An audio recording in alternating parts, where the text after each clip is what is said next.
What burdens you? What weighs you down? These could be issues that affect you personally or affect someone close to you, a family member or a friend.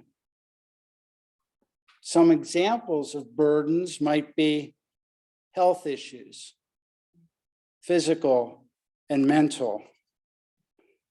We are all, even the youngest among us, not as young as we used to be. And while issues may come and while wisdom may come with age, it also brings aches and pains and other ailments, some even life-threatening. Our health and or the health of our loved ones may burden us. We may also be burdened by relationship issues, areas of conflict and misunderstanding between people. We may be burdened by these directly, or we may be watching someone we love suffering from these. Financial issues. According to a recent CNBC poll, 70% of all Americans are feeling financially stressed right now. So even if you yourself are not burdened by financial issues, it's almost certain that you know some people who are. Loss issues. Loss of parents, loss of friends, loss of spouses. These losses can affect us for years. My brother still mourns his wife, who passed away 10 years ago. Fear issues. Mark Twain said, "I've had a lot of worries in my life, but most of which never happened."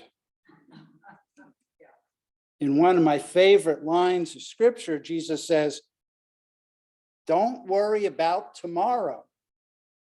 Tomorrow will have enough troubles of its own." Yet still we worry. Still we are afraid. There may be other issues that weigh us down. So let's take a moment and think about what worries us, what wearies us, what burdens us. And then I'll comment on Jesus's solution.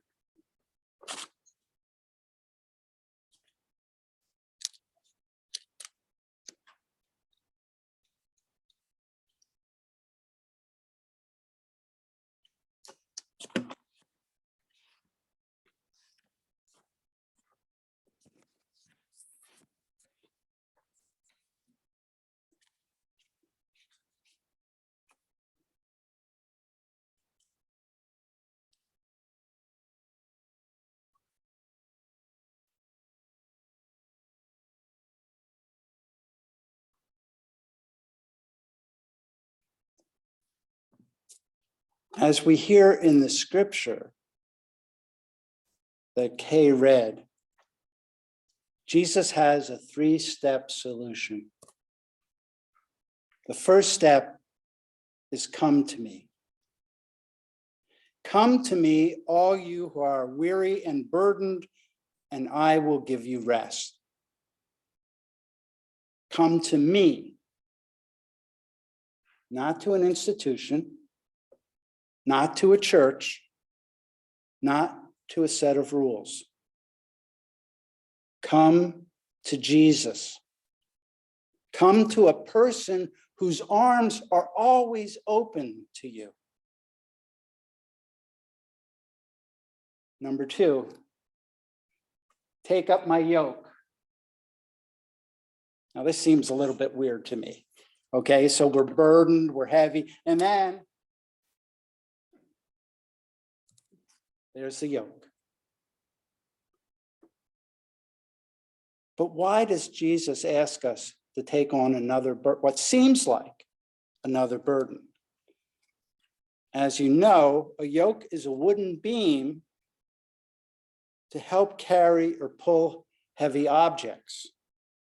It does this by distributing the weight between two or more animals or people who are yoked together. So yoking ourselves to Jesus helps us to carry our burdens. This is how the yoke, which originally seems like an extra burden, ends up relieving our burdens. My yoke is easy and my burden is light. The yoke of Jesus is easy and his burden is light because it's simple to understand. He doesn't provide us with a handy rule book to tell what to do in every situation. Jesus asks us to care for one another, to be merciful and forgiving and loving,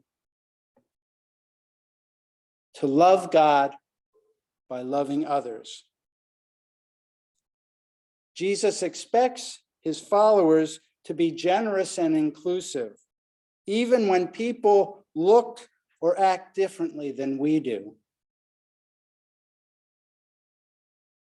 Jesus is not interested in catching people breaking rules.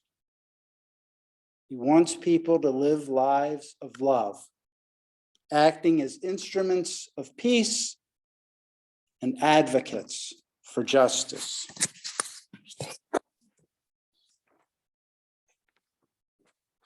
Third part is to learn from me.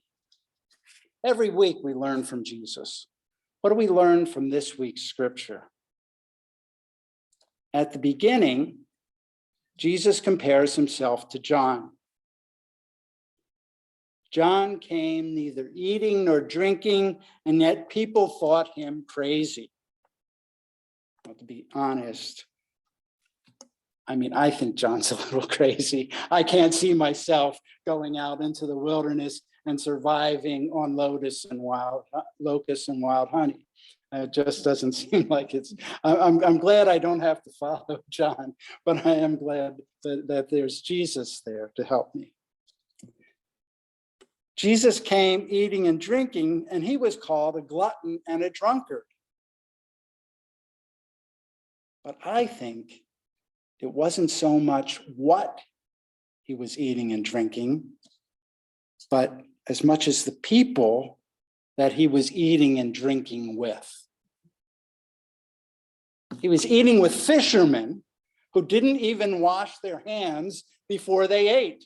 Can you imagine that? He was eating with tax collectors who collaborated with Rome and frequently stole from their own neighbors. He was eating with prostitutes, with beggars, with sinners, with the homeless. Some of you know, before we came here, Gail and I were part of the St. Francis community. At the time, before the Pharisees got to it, St. Francis ran a dining hall. At its peak, it served 300 meals a day for almost 20 years. We volunteers filled up trays of food and gave them to our guests. We were feeling pretty good about ourselves. We just didn't contribute just money and food. We were involved with the guests. We didn't expect our guests to serve themselves. We served them.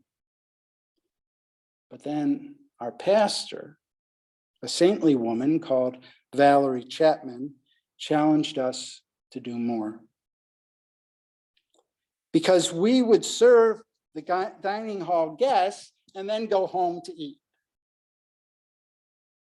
Valerie reminded us that Jesus ate and drank with the people. So after we were done serving, we filled a tray for ourselves and began to sit down and eat with the guests. It was not so easy to do, let me tell you.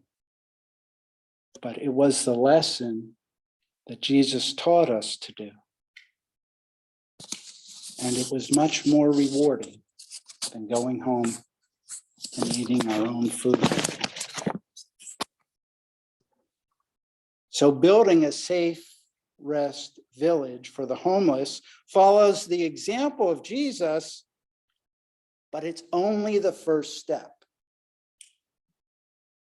We need to get to know the homeless. We need to break bread with them. And we can't forget about our housed neighbors.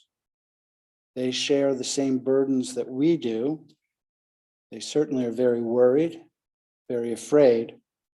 So we need to reach out to them and to listen to them as we expect them to listen to us. Now, our pastor normally ends her sermons with questions for homework, but I will end and I'll give you some homework, but no questions, okay? So when you feel overwhelmed this week, and when you feel the burdens of daily life close in on you, I challenge you to remember what Jesus said. Take a few minutes,